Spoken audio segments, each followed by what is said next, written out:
rupees. You calculate it. So meaning that, ladies and gentlemen, I am talking about the millionaire according to the US standard. So millionaire in US standard, that means you are a millionaire with about $1 million US. So $1 million US, if you calculate in terms of Indian rupees, that would be a plus minus about 9092 crore, 9.2 crore rupees, less than 10 crore rupees anyway. How many of you have 10 crore rupees? Just question yourself.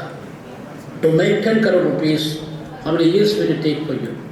To make 900 crore rupees, and how many years will it take for you? You calculate. Ladies and gentlemen, it takes about 6,500 years for one person to become a billionaire. How much? 6,500 years. Is anybody going to live in this world for even 100 years or 150 years? No. So ladies and gentlemen, imagine the fact that the billionaires that we see today, they all have multiple investments, multiple ways of earning the money. Like Mukesh Ambani is the richest man in India, or Asia's richest man, with about 100 plus crore, $100 billion. That is his personal income. Now, how many years Mukesh Ambani took to make that money? How many years his father, Dhirubhai Ambani, invested his time, energy, and his business to make that money? One has to think about that.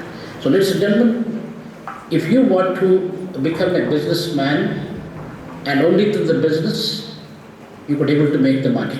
If you wanted to work for a person like me or all the other professors working there in this college, throughout our life, whatever we work throughout our life, we just make the living and we cannot become rich. This is another point I would like to make. So ladies and gentlemen, the richest people that you see, including Elon Musk, who come from South Africa and probably settled in USA, now he is the richest man with about $800 billion. So $800 billion, more than 170 countries in the world, they do not have the national income of Elon Musk. You go to South Sudan, it only got about $5 billion. You go to Eritrea, where I worked for more than 10 years, it's one of the African countries. The total income of that country is only $2.5. You go to Burundi, you go to Malawi, Zimbabwe, Zambia, all these various other, Burkina Faso, Togo, all these countries, including Nepal, Sri Lanka, their per capita income is less than $10 billion. Countries like Somalia, many of you might have heard about the total income of Somalia is only $14 billion. Whereas Elon Musk alone, as a human being in this world, is one among the 8.2 billion people, but he got the income of more than $800 billion. So that is probably maybe, if we compare India as a country, Elon Musk as an individual, then you can make a comparison that we have got a little bit 5 times more than what he has as a country. And he as a human being, 170 countries in the world, they do not have what he has got. I would like to make a comparison. Now the question comes here, because of the interest of time, I'd like to state some of the important points and then I conclude my speech. The time is not in our favor. So ladies and gentlemen, the other point I would like to mention here is that the way that the business is being conducted, the way that the businessman is operated, we need to look at that. In the name of profit, they are trying to abuse the natural resources, one side, and the human resources on the other side. All the colleges and all the private colleges and private universities in India or elsewhere in the world, they exploit the manpower, whether they are professors or non-teaching staff, though they have been exploited for the benefit of those management institutions. That is the common fact, and we cannot change the style and the structure, the way they operate.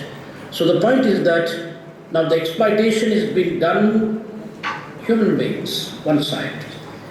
The other people that are being exploited was customers. All the business community, whichever product that you buy, whether they are televisions or smartphones or consumable items that you use in your home, the customers also being exploited. That means that the price of one commodity is 100 rupees, they begin to charge 2,000 rupees and more than that. That's how they make the money. So customers on the other side also being exploited. Not only the employees, but also the customers. Natural resources that have been abused. I'd like to emphasize one important point here, that, ladies and gentlemen, we have India, which is the seventh largest country in the world, and fourth largest economy in the world, largest populated country in the world. What does it mean to us?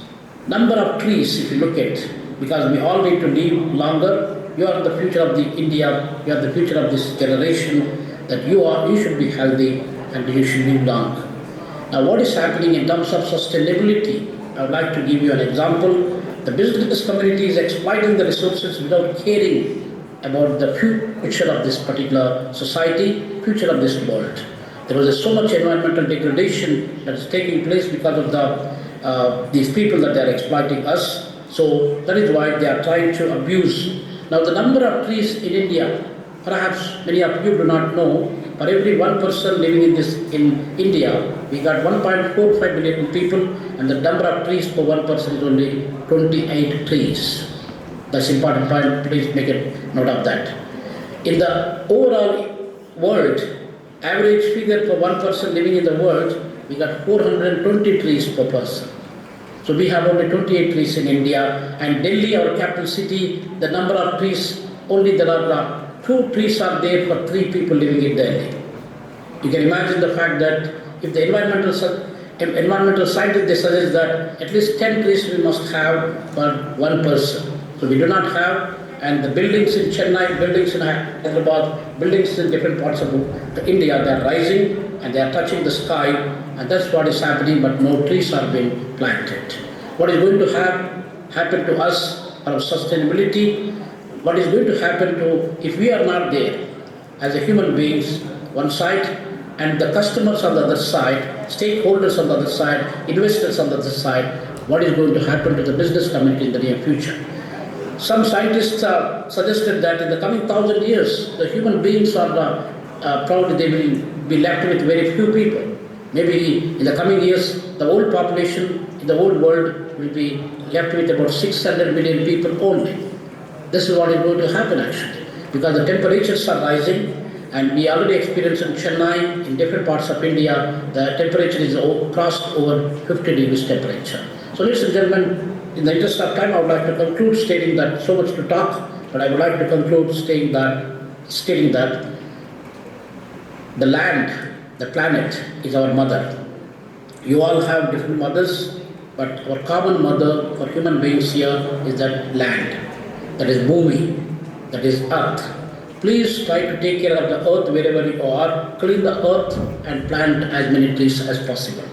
And so that we try to promote the green technologies, we also try to promote the green environment, and that is more healthy for the people, healthy for the businesses. And the business community should not be looking only at the profit, they should also look at the people, and they should also look at the planet.